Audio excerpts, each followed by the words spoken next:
guys, it's Vera Wylde, and it's time once again for Dear Vera, where I answer your questions about me, my life, if it applies, or by and large just about cross-dressing in general. Now, today's question: Dear Vera, I have been dating my boyfriend for a year now, and although he has never come out and admitted that he cross-dresses, I have found several items that lead me to believe he does. I have found quote-unquote man panties, wigs, etc. I've told him several times that if he does, I'm okay with that and totally support him, but he still denies it. Is there anything I can say or do that would make the situation more comfortable for him? As for my wants, I'm bi and totally into the idea of him dressing up. I want to understand and would like for him to let me in on his secret, but I don't want to push too hard. I've thought about buying him something to actually show him I support this, makeup, panties, etc., but I didn't know if that would help or hurt things. Any advice you could give would be greatly appreciated. This was signed, The Desperate Girlfriend. So unfortunately, like so many relationship sort of tinged questions, there isn't an easy answer to the situation that you're finding yourself in, because let's sort of go forward on the assumption that he does cross-dress. Obviously, I don't know your boyfriend. I can't decipher whether or not he does, but based off what you've said, it does not sound like an unreasonable conclusion that you've come to. So going on the assumption that he does in fact dress, there could be a lot of reasons as to why he won't admit to it, even though you seem to have already provided him a supportive environment to come out into. Not knowing his background, there could be a lot of shame associated with it for reasons due to his past, religiously, if he was brought up that way. Or it may just be something that he himself doesn't quite know yet either.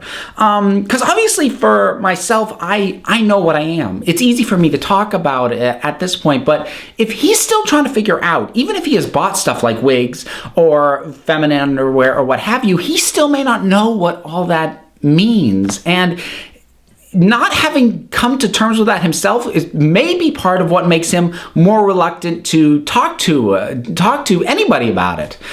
So you may be dealing with something like that, and I think the best thing that you can do is just kind of continue what you've been doing, because, like you said, I don't think it's a good idea to push too hard on it, because if he is in some degree of legitimate denial, and not just like saying not wanting to admit to it, but like it's some sort of internalized denial, which I think kind of is the more likely, then if you push too hard, he could just go completely defensive and retract and feel like you're projecting stuff on him, and it could really start to tarnish the relationship.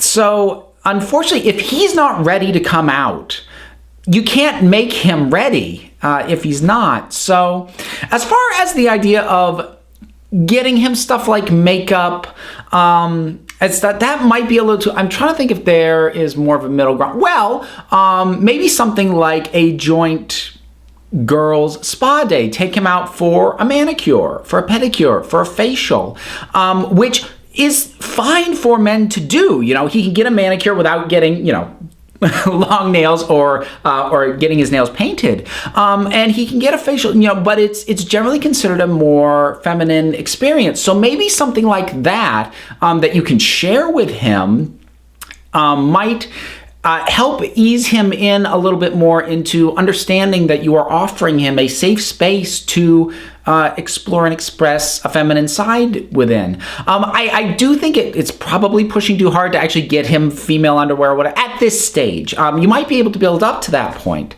So in any case, I really wish you the best of luck, both for you and your relationship, and for him, because when you're at a point where you're not ready to tell people, it's a difficult thing.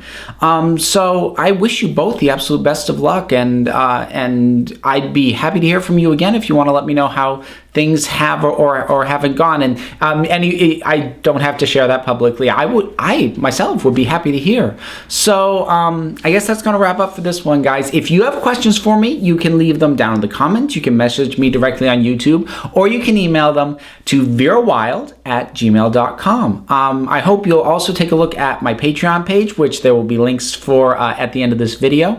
And every little bit helps with that. It enables me to be able to get things like products to test, which are some of the other videos I do, and it just helps it just helps me keep content going and not just have it be recycling the same sort of stuff over and over and over again.